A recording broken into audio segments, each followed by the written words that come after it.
Catholic History Trek, a podcast exploring the Catholic past.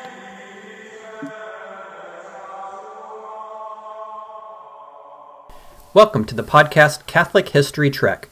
I'm your host, Scott Schulze, and I'll be making this trek unaccompanied without my esteemed co-host, Kevin Schmeezing. In this episode, among other things, we'll explore the connection between an assassination attempt on the founder of Western monasticism and a popular sacramental.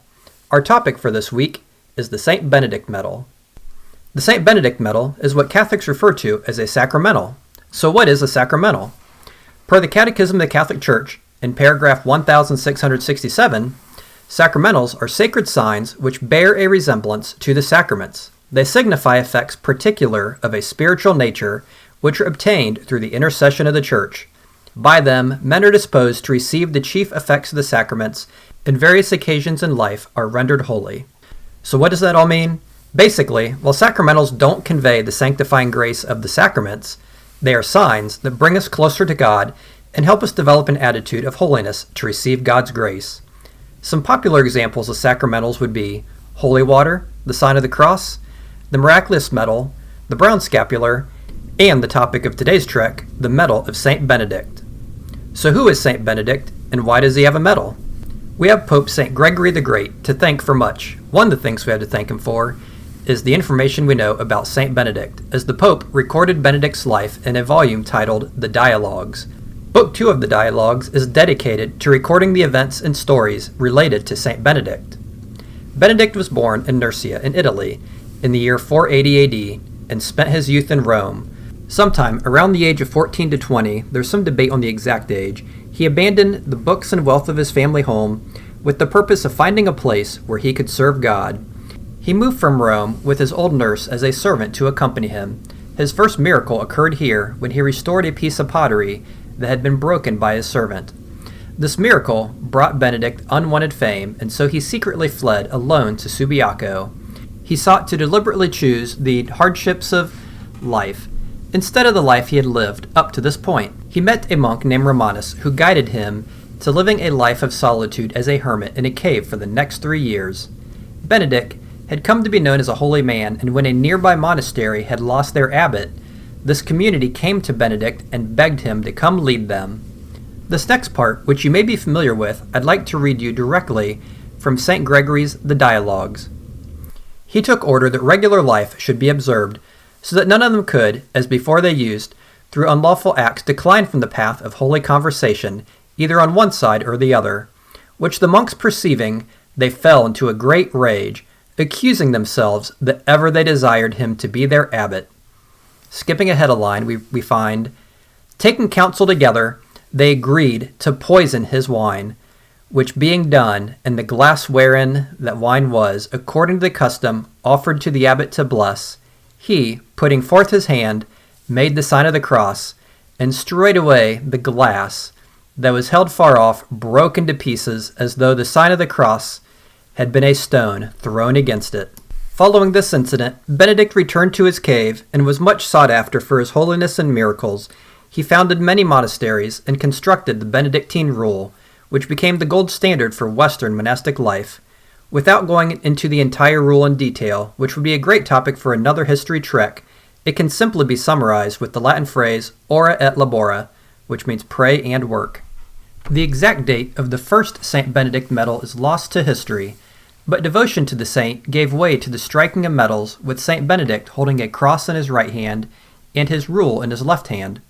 Eventually, a series of capital letters were added to the back of the medal, and in the 17th century, a manuscript dating back to 1415 was discovered describing what the letters meant.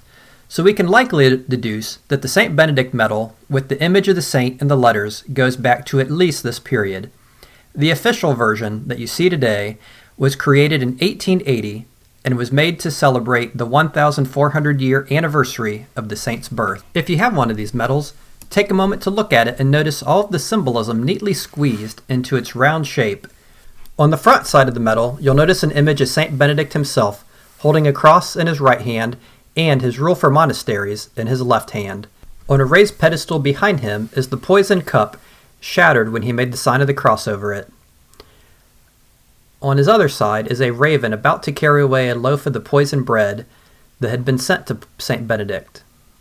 Above the cup and the raven are the words Crux est Patris Benedicti, in Latin meaning the cross of our Holy Father, St. Benedict.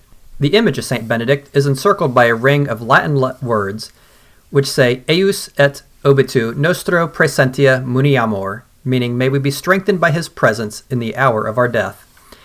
Below him are more words, ex sm casino mdccc lxxx, basically means from the Holy Monte Cassino in the year 1880, which is when the medal was struck. On the back side of the medal, we find a myriad of letters, all abbreviations for various prayers. The main part of the medal is a cross, with letters going top to bottom and left to right. The top to bottom letters are CCSML, which is Crux Sacra Sit Mihi Lux, and left to right, NDSML, Non Draco Sit Mihi Dux. Essentially a prayer saying, may the Holy Cross be my light, and may the dragon never be my guide. In the four corners of the cross are large letters saying CSPB, standing for Crux Sancti Patris Benedicti, the cross of our Holy Father Benedict. Above the cross is the word pax, meaning peace in Latin, and around the outside of the cross, encircling it, are a string of letters, VRSNSMV, SMQLIVB. Essentially, an exorcism prayer against Satan. Vade retro satana, nunquam suade mihi vana, sunt malaque libas ipse venena bibas. Meaning, begone, Satan, never tempt me with your vanities. What you offer me is evil. Drink the poison yourself. The St. Benedict Medal has become a popular Catholic sacramental that you may commonly find either jingling on a chain around the neck of a devout Catholic or placed above the doors of their home as a prayer or protection for their family against Satan. Kevin and I typically end our Catholic history trek with the Glory Be prayer, prayed in the Church's historic language of Latin, but it seems appropriate to end this episode with the exorcism prayer found on the back side of the St. Benedict Medal. Crux Sacra Sit Mihi Lux, Non Draco Sit Mihi Dux, Vade retro satana, nunquam suade mihi vana, sunt malaque libas, ipse venena bibas. Thank you for listening to Catholic History Trek. You can reach us at catholichistorytrek@gmail.com.